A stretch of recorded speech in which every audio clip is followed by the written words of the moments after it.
प्यारे बच्चों, आप सबको पता होगा कि झारखंड बोर्ड के क्लास 8 के बच्चों का वार्षिक परीक्षा OMR शीट के माध्यम से होने वाली है, जो कि 13 अप्रैल 2023 को होगी। इसके लिए झारखंड बोर्ड ने मॉडल क्वेश्चन अपलोड कर दिया है और आज की इस वीडियो में हम लोग उसी मॉडल प्रश्न पत्र में से गणित के प्रश्न पत्र के हल पर चर्चा करेंगे। तो चलिए हम लोग वीडियो को शुरू करते हैं। तो देखिए, सबसे पहले मैं आपको बता दूं कि जो क्वेश्चन होगा वह 1 घंटा का समय आपको उसमें मिलेगा। पूर्णांक होगा 50, यानी कि 50 नंबर का क्वेश्चन होगा, 1 घंटा का समय होगा, ठीक है। और कुल प्रश्न कितने होंगे? 50 प्रश्न होंगे। तो 50 प्रश्न 50 अंक, मतलब प्रत्येक प्रश्न 1-1 अंक का रहेगा, ठीक है। सबसे पहले पहला प्रश्न पर चर्चा करते हैं। सबसे छोटी पूर्ण संख्या कौन सी है? ठीक है। तो जैसे आपको पता होगा कि पूर्ण संख्या का जो शुरुआत होता है वह 0 से होता है। तो 0, 1, 2, 3 इसको हम लोग पूर्ण संख्या कहते हैं। तो सबसे छोटी पूर्ण संख्या कितनी होगी? सबसे छोटी पूर्ण संख्या होगी 2। तो इसका सही उत्तर कौन सा हो जाएगा? 0, यानी कि इसका ऑप्शन 2, ठीक है। अब देखिए दूसरा क्वेश्चन, 5 का व्युत्क्रम क्या होगा? 5 का व्युत्क्रम क्या होगा? देखिए, व्युत्क्रम का मतलब क्या होता है कि कोई ऐसी संख्या जिससे दिए गए संख्या से गुणा करने पर उसका गुणनफल 1 आता हो। तो देखिए 5 है और 5 का हमको व्युत्क्रम ज्ञात करना है, तो 5 को उस संख्या से गुणा करने पर गुणनफल 1 आना चाहिए। उस स्थिति में देखिए, यदि यहाँ पर ऑप्शन 4 को हम देखते हैं, ऑप्शन चौथा में है 1/5। अगर हम इसे गुणा करते हैं तो इसका रिजल्ट कितना आ जाएगा? 1। इसका मतलब 2 का सही उत्तर कौन सा हो जाएगा? 4, है ना। अब देखिए तीसरा क्वेश्चन में है 19 का वर्ग क्या होगा? वर्ग का मतलब होता है स्क्वायर, ठीक है। तो 19 का वर्ग मतलब 19 को हम क्या करेंगे? 19 से गुना करेंगे। तो जब 19 को हम 19 से गुना करेंगे तो कितना हो जाएगा? 361। अब देखिए इसमें ऑप्शन कौन सा है? दूसरा। तो ये हो जाएगा इसका दूसरा ऑप्शन, 19 का वर्ग हो जाएगा 361, ठीक है। अब देखिए 4 नंबर, चौथा क्वेश्चन है। चौथा क्वेश्चन क्या है? चौथा क्वेश्चन है 900 का वर्गमूल ज्ञात कीजिए। 900 का वर्गमूल, ठीक है। तो 900 का वर्गमूल कितना होगा? 900 का वर्गमूल होगा 30। क्यों होगा? क्योंकि 30 को 30 से गुना पर हम करने पर कितना मिलेगा? 900 मिलेगा। 30 को जब हम 30 से गुणा करते हैं तो मिलेगा 900। तो 900 का वर्गमूल कितना हो गया? 30। देखिए यहाँ पर हम लोग अभी उसकी विधि पर चर्चा नहीं कर रहे हैं, ठीक है ना। तो 900 का वर्गमूल हो जाएगा 30। इसका पहला उत्तर हो जाएगा वाला। उसका देखिए पांचवा क्वेश्चन, 11 का घन कितना होगा? घन का मतलब होता है क्यूब। तो 11 का घन मतलब 11 गुना 11 गुना 11। 11 को हम 3 बार गुना करेंगे। तो जब 11 को 3 बार गुना करेंगे तो गुना करने पर आएगा 1331, यानी कि 1331। अब देखिए इसमें ऑप्शन है तीसरा, 1331। इसका सही उत्तर हो जाएगा 3 नंबर, है ना। अब देखिए छठा क्वेश्चन, 8/27 का घनमूल कितना होगा? देखिए 8/27 का घनमूल निकालना है। घनमूल का मतलब हो गया, हम यहाँ पर लिख सकते हैं 1/3। अब देखिए हम इसे ऐसा लिख सकते हैं 2/3 और उसका पावर 3 और फिर पावर 1/3। क्यों? क्योंकि 2 को 3 बार गुणा करेंगे तो 8 होगा, 3 को 3 बार गुणा करेंगे तो 27 होगा, है ना। अब इसके साथ ये कैंसिल आउट हो जाएगा, कट जाएगा। अब यहाँ पर हो जाएगा 2/3। इसका मतलब हुआ कि 8/27 का घनमूल होगा 2/3। तो 8/27 का घनमूल होगा 2/3। 2/3 देखिए किस पर है? यहाँ पहला ऑप्शन इसका सही है, ये हो जाएगा पहला 2/3। अब देखिए 7वां क्वेश्चन, 5 का पावर 3 का सही मान क्या होगा? देखिए 5 का पावर 3, इसका मतलब हुआ 5 को हम कितनी बार गुना करेंगे? 3 बार गुना करेंगे। 5 गुना 5 गुना 5। तो 5 गुना 5 गुना 5 जब करेंगे तो इसका आंसर हो जाएगा 125। तो इसका सही उत्तर हो जाएगा दूसरा वाला है, ठीक है। अब देखिए 8वां क्वेश्चन है, x का पावर 0 का मान कितना होगा? देखिए कोई भी संख्या का पावर अगर 0 है उसका वैल्यू होता है 1। तो यहाँ पर इसका सही उत्तर कौन सा हो जाएगा? दूसरा। अब देखिए 9, एक संख्या AB का विस्तृत रूप क्या है? देखिए एक संख्या अगर AB है तो AB का जो विस्तृत रूप होगा वह होगा 10A + B। 10A + B, 10A + B। तो इसका सही उत्तर हो जाएगा 9 का 2, 10A + B। अब देखिए हम लोग देखते हैं 10वां प्रश्न। 10वां प्रश्न क्या है? कौन संख्या 3 से विभाज्य है? तो देखिए 3 से विभाज्यता का नियम क्या होता है कि उन संख्याओं को आपस में जोड़ने पर भी 3 से विभाज्य होना चाहिए। तो आप देख सकते हैं 120 जो है वह 3 से आसानी से विभाज्य है। इसका सही उत्तर हो जाएगा 120, क्योंकि 120 को जब 3 से हम भाग देंगे तो कितना हो जाएगा 40 आएगा, है ना। 120 को 3 से भाग देंगे तो कितना हो जाएगा, ये हो जाएगा ये 0 1 0 40 हो जाएगा। और उसका नियम क्या है, इसका नियम है कि जो भी संख्या होगा उसके अंकों का योग 3 से विभाज्य होना चाहिए। तो देखिए यहाँ पर 120 है, 120 मतलब 1 + 2 + 0 तो हो जाएगा 3, ये 3 से विभाज्य है। बाकी आप देख कर इसको देखिए 122 ये नहीं होगा, 119 यह भी नहीं होगा, और 125 यह भी नहीं होगा। उसके बाद देखिए 11, निम्न में एक पदी व्यंजक है। एक पदी का मतलब होता है एक ही पद होना चाहिए। अब देखिए इसमें पहला x + y ये नहीं होगा, 2xy हाँ ये हो जाएगा क्योंकि इसमें एक ही पद है, इसका सही उत्तर हो जाएगा दूसरा। तीसरा और चौथा भी एक पदी नहीं है। उसके बाद देखिए 12 नंबर क्वेश्चन। तो 12 नंबर क्वेश्चन है -2xy का संख्यात्मक गुणांक क्या है। -2xy का संख्यात्मक गुणांक, तो देखिए संख्यात्मक गुणांक यहाँ पर कितना है -2 है ना। तो इसका उत्तर कौन सा हो जाएगा -2, ये इसका उत्तर हो जाएगा, सही आंसर हो जाएगा -2। फिर अब देखिए 13 नंबर क्वेश्चन। 13 में क्या है, a² - 2ab + b² का गुणनखंड होगा। तो पहले हम इसको सिंपल करते हैं, a² - 2ab + b²। इसका मतलब हुआ, इसको हम लिख सकते हैं a - b का होल स्क्वायर, और a - b का होल स्क्वायर का मतलब हुआ a - b into a - b। तो इसका मतलब इसका गुणनखंड होगा a - b into a - b। अब देखिए इसमें से कौन सा है, a - b into a - b, ये वाला दूसरा आंसर इसका सही होगा, ठीक है। अब देखिए 14 नंबर, x² - 9 का गुणनखंड कितना होगा। x² - 9, तो x² को x² लिख सकते हैं, -9 को हम लोग 3 का स्क्वायर लिख सकते हैं। अब इसे हम लोग देखिए a² - b² के फॉर्म में आ गया, तो a + b into a - b, तो x + 3 और x - 3। देखिए यहाँ पर कौन सा है, x + 3 x - 3, x + 3 में पहला, तो 14 का हो जाएगा पहला, x + 3 इंटू x - 3। अब देखिए क्वेश्चन नंबर 15 यानी कि 15 में क्या है, 15 में है 3x + 2 = 5 में x का मान कितना होगा। 3x + 2 = 5, और हमें क्या करना है, x का मान निकालना है, ठीक है। x का मान हम कैसे निकालेंगे, तो क्या करेंगे, इसको लिख सकते हैं 3x, और यहाँ पर है 5, और इस 2 को हम इस पार ले जाएंगे = के दूसरे पक्ष में, तो ये हो जाएगा -2। अब देखिए यहाँ पर कितना हो जाएगा, 3x = 5 में से 2 चला गया तो हो जाएगा 3, तो इसका मतलब x = कितना हो जाएगा 1, तो x का मान हो जाएगा 1। अब देखिए ऑप्शन कौन सा है, पहला ऑप्शन इसका सही है, ठीक है। अब देखिए क्वेश्चन नंबर 16। क्वेश्चन नंबर 16 में है 3 लगातार पूर्णांकों का योगफल 51 है, तो पूर्णांक कौन सा होगा। 3 लगातार पूर्णांक, अब देखिए पहला जो ऑप्शन है वो है 15, 16, 17, तो 15, 16, 17 को जोड़ने पर 51 नहीं आएगा, ठीक है। अब देखिए दूसरा 16, 17, 18, तो 16, 17, 18 को जोड़ते हैं, 16, 17, 18 जोड़ने पर आप देखिएगा ये तीनों का जोड़ने पर 51 आ जाएगा, है ना। तो इसका मतलब इसका सही उत्तर हो जाएगा दूसरा, 16, 17 और 18। उसके बाद देखिए क्वेश्चन नंबर 17। क्वेश्चन नंबर 17 क्या है कि 40 का कितना प्रतिशत 16 है, ठीक है। तो मान लेते हैं कि 40 का x% 16 है, 40 का x% जो है वह 16 है। इसका मतलब 40 गुना x/100 बराबर होगा 16 का।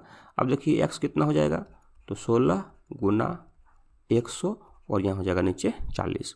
1 0 से 1 0 कट गया, 4 से ये 4 बार में, और 4 को 10 से गुना करेंगे तो हो जाएगा 40।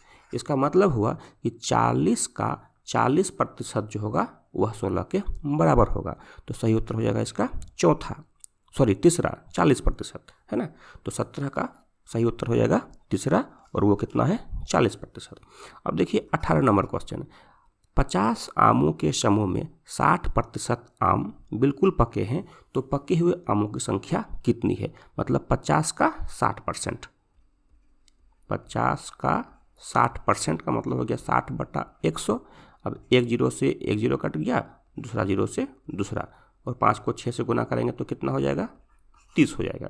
इसका मतलब इसका सही उत्तर हो जाएगा 30। कहाँ पर है? यहाँ पर देखिए 3 नंबर में। ठीक है, अब देखिए क्वेश्चन नंबर 19 में क्या है? यदि x बराबर 1 और y बराबर -2 हो तो x² प्लस y² का मान कितना होगा? ठीक है, तो यहाँ पर क्या है? मान निकालना है x² प्लस y² का, और x के जगह पर कितना है? 1, तो इसका मतलब होगा 1 का स्क्वायर, और प्लस y का मतलब है -2, तो उसका स्क्वायर। तो 1 का स्क्वायर तो 1 ही रहेगा, और -2 का स्क्वायर हो जाएगा 4, क्योंकि -2 गुना -2 4 हो जाएगा। दोनों को जोड़ेंगे तो कितना हो जाएगा? 5 होगा। तो इसका सही उत्तर कौन सा हो जाएगा? इसका उत्तर हो जाएगा 3 नंबर 5, है ना। अब देखिए 20 नंबर का क्वेश्चन, 20वां क्वेश्चन।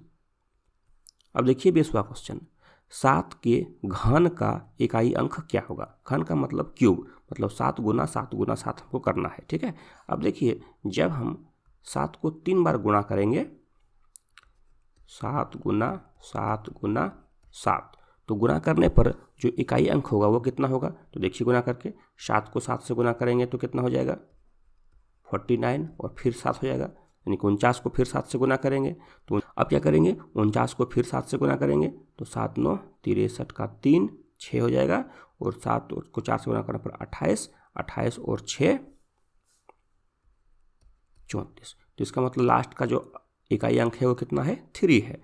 तो यहाँ पर 7 का इकाई अंक हो जाएगा 3। 7 के घन का इकाई अंक हो जाएगा 3। अब देखिए क्वेश्चन नंबर 21 में है, एक घड़ी का अंकित मूल्य 2000 है, इस पर 10% बट्टा दिया जाता है, तो विक्रय मूल्य कितना होगा? तो देखिए अंकित मूल्य कितना है? अंकित मूल्य है 2000, और बट्टा है कितना? 10%, बट्टा है 10%। ठीक है, तो 10% का मतलब होगा बट्टा की राशि कितनी होगी? बट्टा की राशि, तो 2000 का 10%, 2000 का 10% माने 10/100, ये हो गया 200, ये बट्टा की राशि होगी। ठीक है, तो विक्रय मूल्य कितना होगा? विक्रय मूल्य का मतलब होता है अंकित मूल्य में से बट्टा की राशि को हम घटाते हैं। विक्रय मूल्य, तो अंकित मूल्य कितना है? 2000, घटाएंगे किसको? बट्टा की राशि को, तो ये कितना हो जाएगा? 1800। तो इसका अंकित मूल्य होगा 1800 रुपया। आप देखिए 21 का चौथा 4 नंबर यहाँ पर है 1800। ठीक है, अब देखिए क्वेश्चन नंबर 22 में है, 75 पैसा का 2 रुपया से अनुपात कितना होगा? 75 पैसा का 2 रुपया से, तो 75 पैसा को अगर हम अनुपात निकालेंगे 2 रुपया से, तो 2 रुपया का मतलब 200 पैसा। अब देखिए 25 से 8 बार में और 25 से 3 बार में, तो ये हो जाएगा 3/8। इसका मतलब अनुपात निकलेगा 3:8, 3:8। अब देखिए 3:8 किस में है? यहाँ पर फर्स्ट 1 नंबर 3:8। अब देखिए क्वेश्चन नंबर 23, 2 परिमेय संख्याओं के बीच कितनी परिमेय संख्या होगी? देखिए 2 परिमेय संख्याओं के बीच में अनंत परिमेय संख्याएं हो सकती है, बहुत सारी परिमेय संख्या हो सकती है। इसका उत्तर हो जाएगा चौथा, यानी कि ये वाला अनंत। उसके बाद देखिए क्वेश्चन नंबर 24। क्वेश्चन नंबर 24 है, निम्न में कौन पाइथागोरस त्रिक है? पाइथागोरस त्रिक आपको पता होगा। पाइथागोरस त्रिक में क्या होता है कि जो भी इसमें नंबर दिया हुआ रहेगा उसमें पहली 2 संख्याओं के वर्ग का योगफल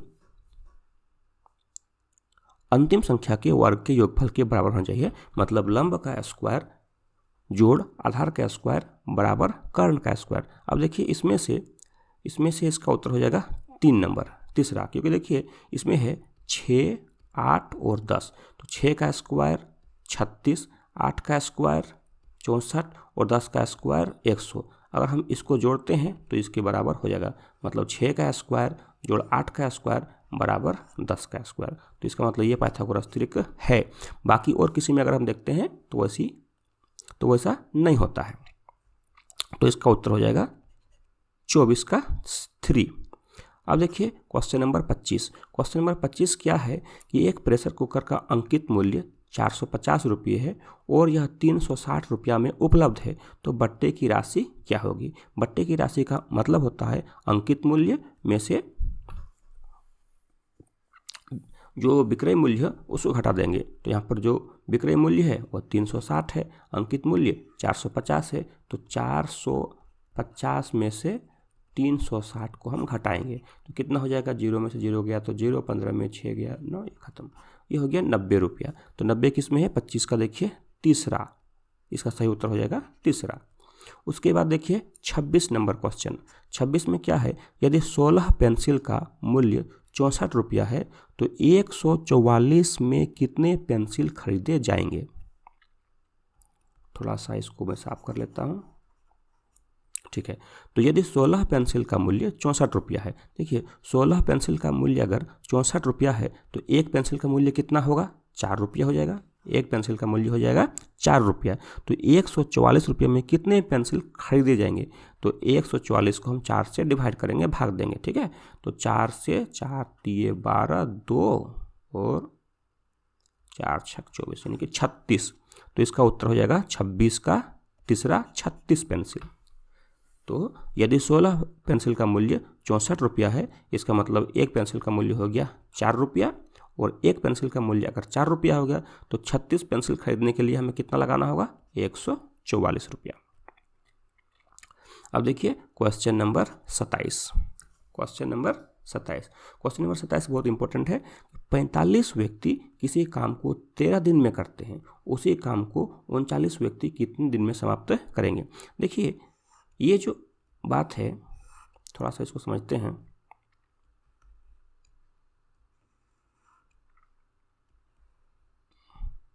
चलिए मैंने क्या किया, थोड़ा सा मैंने एक छोटा सा बॉक्स बना लिया। यहाँ पर है आदमी की संख्या, और यहाँ हम लिखते हैं कार्य समाप्ति के दिन, कितने दिन में कार्य समाप्त होता है। तो जब आदमी 45 दिन है तो कार्य को करने में लगता है 13 दिन। अगर आदमी घट के हो गया 39 दिन तो कार्य को करने में कितना दिन समय लगेगा। देखिए जब आदमी की संख्या घट जाएगी तो कार्य की संख्या बढ़ जाएगी, ठीक है। तो इसको निकालेंगे कैसे, इसको निकालने का तरीका बहुत आसान है। ये जो खाली जगह है कितने दिन मान लिया उसको x दिन लगा, तो x दिन निकालेंगे तो x का फॉर्मूला हो जाएगा 45 बटे 39 गुना 13, ठीक है। तो 13 से काट देंगे हम, 13 तिये 39 और 3 से ये 45, 15 बार में। तो इसका मतलब हो गया कितना दिन लगेगा, 15 दिन। तो यदि 45 व्यक्ति किसी काम को 13 दिन में करते हैं, जो 39 व्यक्ति उस काम को करेंगे 15 दिन में, 15 दिन यहाँ पर है, इसका सही उत्तर हो जाएगा चौथा, 15 दिन, ठीक है। अब देखिए क्वेश्चन नंबर 28 में है वर्ग के सभी बाह्य कोणों का योग कितना होता है। देखिए बाह्य कोण किसे कहते हैं कि कोई भी बहुभुज हो, त्रिभुज हो, चतुर्भुज हो, पंचभुज हो, आयत हो, ये समझ लीजिए ये एक वर्ग है और इसकी भुजाओं को हम आगे की तरफ बढ़ाते हैं, ठीक है। तो यहाँ जो कोण बन रहा है इसको बोलते हैं बाह्य कोण। ये बाह्य कोण है, ये बाह्य कोण है और ये भी बाह्य कोण है। तो कोई भी बहुभुज हो, बाह्य कोणों का योग जो होता है वह 360 डिग्री होता है।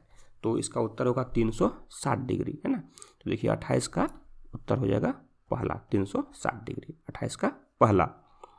अब देखिए क्वेश्चन नंबर 29। क्वेश्चन नंबर 29 क्या है, 500 का 5% वार्षिक ब्याज की दर से 2 वर्ष का साधारण ब्याज क्या होगा। तो देखिए साधारण ब्याज का सूत्र होता है मूलधन गुने समय गुने दर बटा 100। मूलधन गुने समय गुने दर बटा 100। तो मूलधन कितना है 500, समय कितना है 2 वर्ष, दर कितना है 5%, ये हो गया 100। तो 2 0 से 2 0 कैंसिल, अब गुना करेंगे तो कितना हो जाएगा 50 रुपया। इसका मतलब ये हो गया कि 500 का 5% वार्षिक ब्याज की दर से 2 वर्ष का जो साधारण ब्याज होगा वो हो जाएगा 50 रुपया, और इसका सही उत्तर हो जाएगा तीसरा, 29 का तीसरा। उसके बाद देखिए तीसरा, उसके बाद क्वेश्चन नंबर 30, निम्नलिखित में से कौन 2D आकृति है। देखिए 2D आकृति का मतलब होता है समतल आकृति, उसमें 2 ही विमाएं होती है, लंबाई और चौड़ाई। तो 2D आकृति कौन है, घनाभ नहीं है, आयत, हाँ आयत है 2D आकृति। आयत देखिए उसमें सिर्फ लंबाई और चौड़ाई होती है, ऊंचाई उसमें नहीं होती है। आयत जो है वो 2D आकृति है, इसका सही उत्तर हो जाएगा दूसरा। उसके बाद देखिए ये है क्वेश्चन नंबर 31, निम्नलिखित में से कौन आयलर सूत्र है।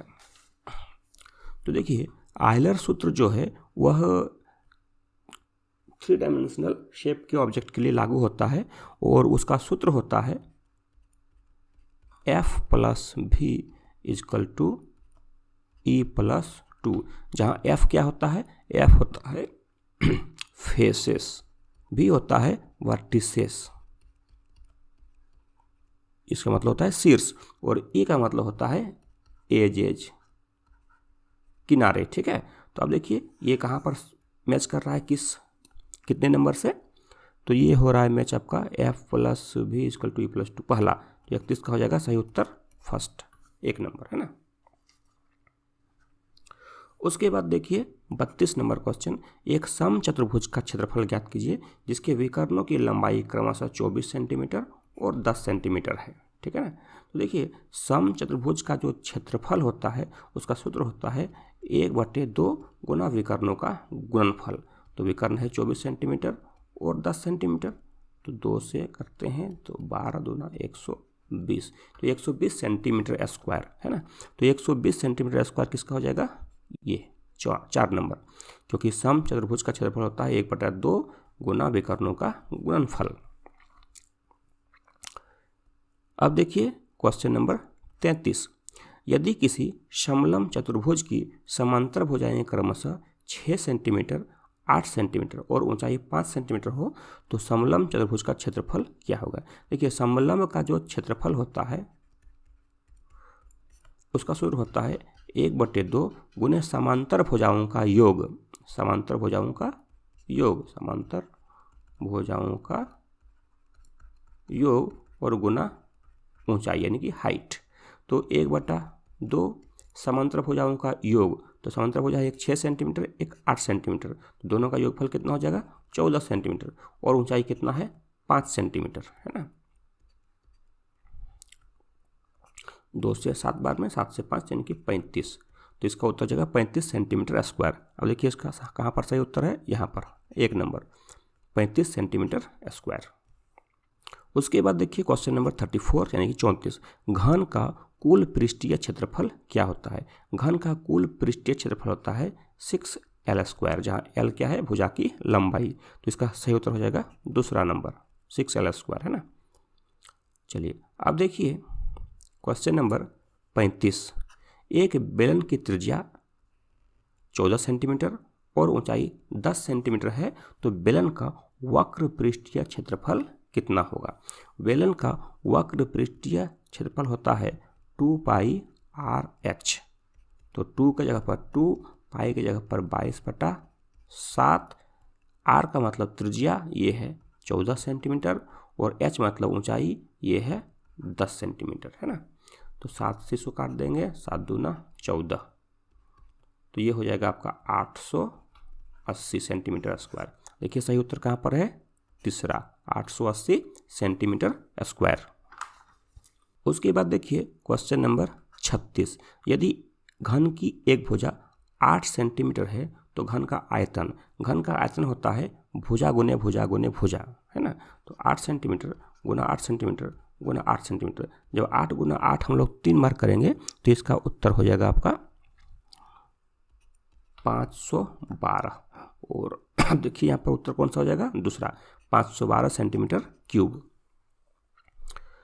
37 नंबर, यदि बेलन की त्रिज्या और ऊंचाई क्रमशः 7 सेंटीमीटर और 10 सेंटीमीटर हो तो बेलन का आयतन ज्ञात कीजिए। बेलन का जो आयतन होता है उसका सूत्र क्या होता है? Pi R square H. तो पाई आर स्क्वायर एच, तो pi equal to 22/7। R square मतलब आर को 2 बार गुना करेंगे तो आर कितना है? 7 सेंटीमीटर है, तो 7 गुना 7, 7 गुना 7। उसके बाद आपका ऊंचाई कितना है? ऊंचाई है 10 सेंटीमीटर, यहाँ लिख देंगे 10। अब 7 से 7 कैंसिल हो गया, अब गुना करेंगे तो कितना हो जाएगा? ये 1540। तो 1540 सेंटीमीटर क्यूब। तो देखिए कहाँ पर है? ये फर्स्ट 1540 सेंटीमीटर क्यूब। तो 37 का हो गया उत्तर पहला। अब देखिए क्वेश्चन नंबर 38 घनाभ का आयतन ज्ञात कीजिए यदि घनाभ की लंबाई, चौड़ाई और ऊंचाई क्रमशः 6 मीटर, 3 मीटर और 2 मीटर है। तो घनाभ का जो आयतन होता है वो होता है लंबाई गुने चौड़ाई गुने ऊंचाई। तो लंबाई 6 मीटर, चौड़ाई 3 मीटर, ऊंचाई 2 मीटर। जब सबको हम गुना करते हैं तो कितना हो जाएगा? 36, और ये हो जाएगा 36 मीटर स्क्वायर क्योंकि मीटर मात्रक है। तो यहाँ पर इसका उत्तर हो जाएगा दूसरा। 38 का हो जाएगा दूसरा 36 मीटर स्क्वायर। उसके बाद देखिए क्वेश्चन नंबर 39 घन में कुल कितने किनारे होते हैं? देखिए एक घन जो होता है, किनारा किसको बोलते हैं? यहाँ पर हम एक घन ड्रॉ करने का प्रयास करते हैं। तो ये सब जो है ये किनारा है। ये देखिए ये किनारा है, फिर ये दूसरा किनारा है, तीसरा किनारा, चौथा किनारा, पांचवा किनारा, फिर यहाँ पर ये छठा किनारा, सातवां किनारा, आठवां, 9, 10, 11 और 12। तो एक घन में कुल 12 किनारे होते हैं। तो इसका उत्तर हो जाएगा तीसरा 12। उसके बाद देखिए क्वेश्चन नंबर 40 4 का मिलान चिन्ह क्या है? मिलान चिन्ह किसको बोलते हैं? जब तो देखिए एक का मिलान चिन्ह होता है 1, 2 का होता है 2 लाइन, 3 का होता है 3 लाइन, 4 का होता है 4 लाइन, और जैसे ही हम लोग 5 करते हैं तो हम लोग ये काट देते हैं। तो 4 का मिलान चिन्ह हो जाएगा 4 खड़ी लाइन। यहाँ पर देखिए ये पहला ऑप्शन इसका सही है, पहला। उसके बाद है क्वेश्चन नंबर 41 वर्ग अंतराल 30-40 का वर्ग चिन्ह क्या है? वर्ग चिन्ह किसको कहते हैं? तो दोनों को जोड़ के हम लोग 2 से डिवाइड कर देंगे। तो 30 और 40/2 मतलब निम्न वर्ग सीमा और उच्च वर्ग सीमा को जोड़ करके हम लोग 2 से डिवाइड करते हैं। तो 40 और 30 70 को 2 से भाग देंगे तो कितना हो जाएगा? 35। तो इसका मतलब इसका वर्ग चिन्ह होगा 35। ये चौथा नंबर आंसर इसका सही है, 4 नंबर। उसके बाद देखिए क्वेश्चन नंबर 42 वर्ग अंतराल 20-30 की माप क्या है? माप का मतलब होता है उच्च वर्ग सीमा में से निम्न वर्ग सीमा को घटाएंगे। तो उच्च वर्ग सीमा कितनी है? 30, निम्न वर्ग सीमा कितनी है? 20, माइनस करेंगे तो कितना आ जाएगा? 10। इसका मतलब इसका वर्ग का माप कितना है? 10। इसका सही उत्तर हो जाएगा 42 का फर्स्ट। अब देखिए क्वेश्चन नंबर 43 आंकड़ों के सबसे बड़े एवं सबसे छोटे प्रेक्षणों के अंतर को क्या कहते हैं? तो देखिए जो सबसे बड़ा और सबसे छोटा प्रेक्षण होता है उसके अंतर को हम कहते हैं परिसर। और परिसर देखिए यहाँ पर कहाँ पर है? 4 नंबर है। इसका मतलब 43 का सही आंसर कौन सा है? 4 नंबर। वृत्त आलेख का दूसरा नाम क्या है? देखिए आपने बनाया होगा इस तरह से वृत्त आलेख। अलग अलग चीज़ को हम लोग दर्शाने के लिए अलग अलग टाइप से लिखते हैं, है ना। तो वृत्त आलेख का दूसरा नाम है पाई चार्ट। इसका सही उत्तर हो जाएगा दूसरा।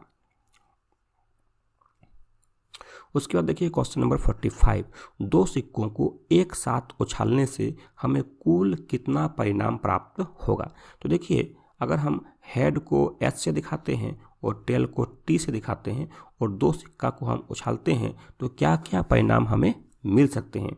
हो सकता है कि दोनों में हेड आ जाए, हो सकता है दोनों में टेल आ जाए, हो सकता है पहला में हेड आए और दूसरा में टेल आए, या हो सकता है पहला में टेल आए और दूसरा में हेड आए।